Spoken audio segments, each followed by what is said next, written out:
Sai Baba. He is one of the world's most revered spiritual teachers. He was born in South India in 1926. As a child, it was well known that Baba had an uncommon compassion, wisdom, and generosity, and that he gave his helpings of food to beggars, eating almost nothing himself. He exhibited scholarly knowledge of things he could not have studied. At an early age, Sai composed exquisite music in classical Indian style, music that was used at religious festivals and that contained the knowledge and wisdom of a sage.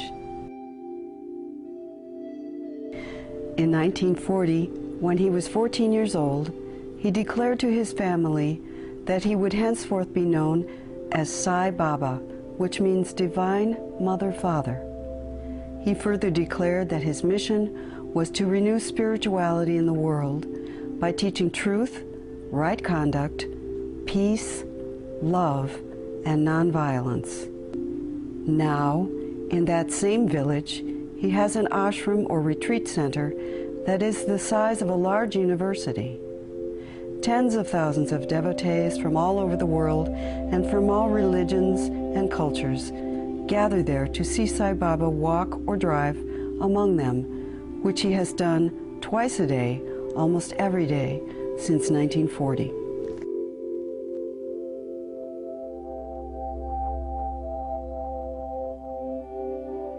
Sai Baba shows us how society should ideally function. He tells us that society should supply free to everyone clean drinking water, medical care, and education. Since 1995, he has provided free drinking water to millions in India. This is an undertaking the government of India has never been able to accomplish. It is the single largest social benefit project carried out by a private organization anywhere, ever, and it was done without once soliciting funds.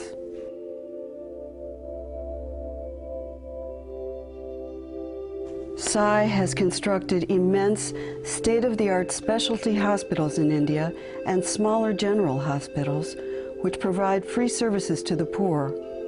These services range from open-heart surgery to instruction about hygiene. Emphasis is placed upon healing not only the body, but the mind and soul as well. Sai Baba has established schools of the highest caliber, ranging from elementary through postgraduate work. These schools produce graduates who are in demand throughout the world. Their high academic achievement is not the primary goal of Satya Sai education. The goal is not merely information, but transformation and the building of character for society's leaders of tomorrow. Baba's devotees and students distribute food, clothing, medical care, and love to the needy around the world. Sai Baba founded and leads membership in the Satya Sai organization in over 170 countries. The members of these Sai centers are united by a common goal: spiritual growth. Centers study the teachings of Sai Baba and sacred literature of all religions. They gather for devotional singing and humanitarian service projects. Membership includes people from all walks of life, excluding no one.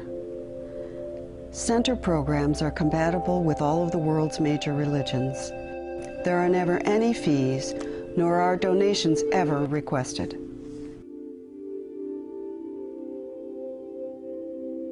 The following are some of Sai Baba's teachings in his own words. I have come to light the lamp of love in your hearts, to see that it shines day by day with added luster. I have come to tell you of this unitary faith, this spiritual principle, this path of love, this virtue of love, this duty of love, this obligation to love. It is enough if love is cultivated, the love that knows no distinction between oneself and another. It does not matter a bit if you have no faith in me or God, Have faith in yourselves. That is enough. For who are you really? Each one of you is divinity, whether you know it or not. Man must know his pricelessness. Baba says he is not here to start another religion. Rather, he urges others to be the best within their own religion, if that is what they choose. He says all faiths share in the eternal presence of love. And, as Betty Babcock, an American follower of Sai Baba, says, that eternal presence is available for all people to discover. The eternal presence is there, and there's no difference. And that's what Baba tells us time and time again. In fact, in front of his house is the huge stupa, which encompasses the 5 major religions. And he's always said, don't leave your religion, don't leave your belief, but simply encompass it and grow and change the heart and love everybody. Sai Baba asks people to see themselves as incarnations of God, as the ideal of goodness.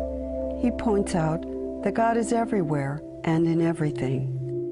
Baba told me in an interview that everything is God, and I scratched my head and I did not understand that everything, absolutely everything is God. And so I started reading everything I could about spirituality, the lives of saints, enlightenment, whatever I could find to enlighten me about this statement, and now I'm convinced.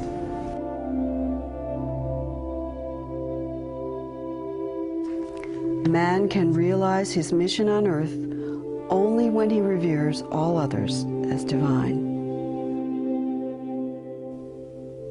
Love all beings as manifestations of the same divinity that is the very core of yourself.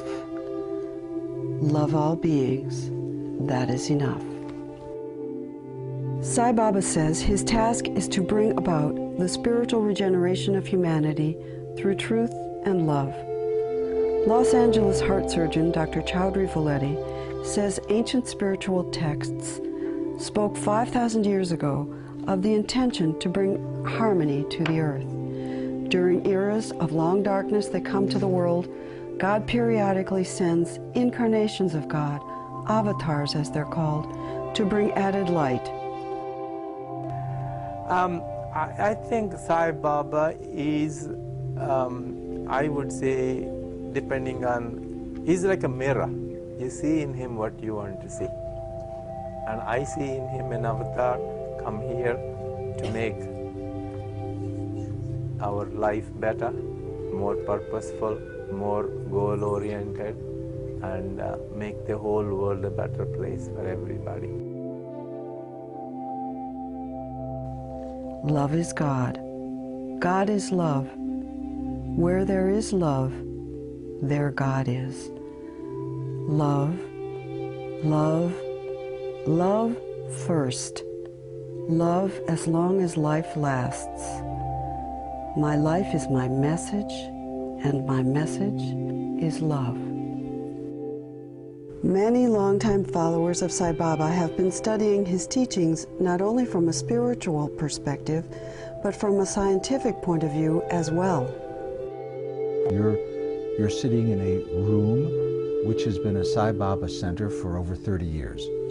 Longtime Sai Baba follower Dr. Sam Sandweiss is an American psychiatrist who has written extensively about Sai Baba in his book, The Holy Man and the Psychiatrist. I think one of the big things is we're in a dark age, and people are very much interested in the external world and sensation and the false belief that happiness and meaning come from external objects. Dr. Sandweiss tries to practice Sai Baba's teachings of cultivating a deep spiritual life as a means of achieving lasting peace and happiness.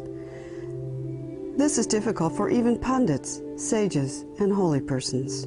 I mean, I've read where Swami has said not even 1 in a million of the great pundits that discourse on that really live it. That is, that it's simply not right, not true, that external objects bring you lasting happiness. And that's a very... So if you're caught in believing external objects, then you're caught in a world of pleasure is the interval between two pains, and pain is the interval between two pleasures, and you get knocked around between those two. It's the area of duality, where you see separateness and things are not unity, they're separate.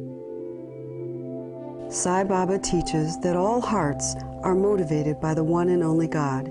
He tells us to cultivate the attitude of oneness between people of all creeds, all countries, and all continents. He says, "This is the message of love I bring." A lesson learned quickly by Sean Brown, a longtime Sai Baba follower from Australia. Swami also, he gave a very powerful quote where he said, "Love is the natural state and any other emotion is unnatural." When you radiate love to a person, if you send a wave of selfless love to a person, it must have some impact on them. If you keep radiating love to them, slowly and gradually it will change them. It weeds out the bad qualities and brings up the good qualities. There is only one religion, the religion of love. There is only one caste or race, that of humanity. There is only one language, the language of the heart. There is only one God, and He is omnipresent. The terminology may be different, but the concept is not. The undercurrent of energizing power in all cases is love, love towards all beings. Dennis Lowell from Australia says people are transformed when they learn about Sai Baba. Of anybody that comes in contact with Swami is changed. That regardless of whether we accept it or not, we're all changed. You can't help but be changed in some way if you come in contact with him. How's he changed you? He's changed me right across the board, I think. And the first thing he's changed me is that is unconditional love. I think my capacity to love unconditionally, and that's probably the most important thing, has been changed.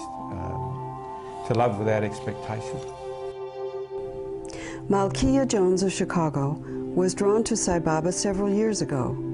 She was reared to believe that God was unattainable until she began to study Sai's teachings. I know now something I could never have dreamt 3 years ago. What's that? That God is within me, and He's within you and everyone else. Baba is here, and I know He's with me. I know He's with me. When you know God is within you, you can't waste time gossiping. When you know God is within you, you have to love each other. When you know God is within you, it changes everything. A revolution more powerful and more pervasive than any that man has undergone so far, neither political, economic, scientific, nor technological, but deeper and more basic, is now on. It is the spiritual revolution. The revolution has love as both its means and its end. It will awaken the springs of love all over the world in the fields of education, morality, law, politics, commerce, and science. It will inspire man to loving service, revealing the brotherhood of man and the fatherhood of God. Everyone, wherever he lives, whatever his status and whichever his fate, can share in this revolution and can be an instrument for the liberation of humankind from its own ignorance. The spiritual revolution will sharpen the inner vision of man so that he can see his own reality. Its impact will envelop and enrich all human communities and transform mankind into a stream of willing helpers flowing smoothly to the limitless sea of divinity. Many hesitate to believe that things will improve, that life for all will be happy and full of joy, that the golden age will ever recur. Let me assure you that this avatar has not come in vain and will succeed in averting the crisis that has come upon humanity. Sai Baba devotee Seema Dewan from Canton, Ohio, has been to see Sai Baba many times in India. Her greatest teaching from Sai Baba? To turn inward to find God. It's been such a blessed experience for me, this entire thing of knowing God, not through a temple or through any kind of education or through any kind of other teaching, but my own, knowing God through your own self. I think that has been the most profound thing, and it makes me look at each one of you as God. It makes me look at the tree as God. It makes me look at the wind as God. It makes me look at the sky as God. Everywhere I go, I know I'm surrounded. I am in Him. I am in the womb of God. I have not come to speak on behalf of any exclusive religion. I have not come on any mission of publicity for any sect or creed or cause. Nor have I come to collect followers for any doctrine. There is no need to change your chosen form of God and adopt a new one when you have seen me and heard me. Let the different faiths exist. Let them flourish. And let the glory of God be sung in all languages and in a variety of tunes. That should be the ideal. Respect the differences between the faiths and recognize them as valid as long as they do not extinguish the flame of unity. If each person lives the ideals propounded by the founders of his religion, unaffected by greed or hate, then the world will be a happy and peaceful habitation for man. Nancy Schmidt from California says, Baba's lessons have taught her to become a vehicle as Baba directs her thoughts and actions. Try and find that peaceful spot inside your heart where you can really hear the voice of God within. And let yourself be a channel for that voice to come out. I like the feeling and the things that Baba says about let me see through your eyes, let me speak through your mouth, let me hear through your ears. And I think if we can all do that, we'll all be happier people, better people, and we'll have a happier world to live in. Let each one be a true practitioner of his religion. No one should criticize or hate another's religion. All are one. Be alike to everyone, declared Jesus. The one God is common in all. It is only one. Only one. When there is only one, there is no contradiction. Because it was only when you have complexity that you have contradiction. God is only one. He comes in forms. He takes names. Father Charles Ogata is a Roman Catholic priest from Africa. How has Sai Baba transformed Charles' life? Love, pure love, unbounded love, selfless love. Be happy. Our Father is here. We are passing through the most auspicious, gracious moment in the history of creation. Not just history of mankind, but the history of the whole creation. God, in His full embodiment, is here with us. Why worry? Be happy. Being is that emptiness whereby you allow God to take over you. That is my message. Live in the present and be happy. Entertain only happy thoughts. The bliss that you give, the love that you share, these alone will be your lasting possessions. Happy, happy. Be very happy. My mission is to spread happiness. Come just one step forward, and I shall take 100 steps towards you. Happiness is essential for God realization. It is one of the major gates to divinity. Happiness is natural. It is to be expected. It is nothing surprising, for it is the nature of the self, which everyone is. That is why everyone is craving for constant happiness, bliss. I do not want you to extol me. I shall be satisfied if you rely upon me. I bring tears of joy into your eyes, and I also wipe the tears of grief away. Bring me the depths of your minds, no matter how grotesque, no matter how ravaged by doubts or disappointments. I will not reject you. I am your mother.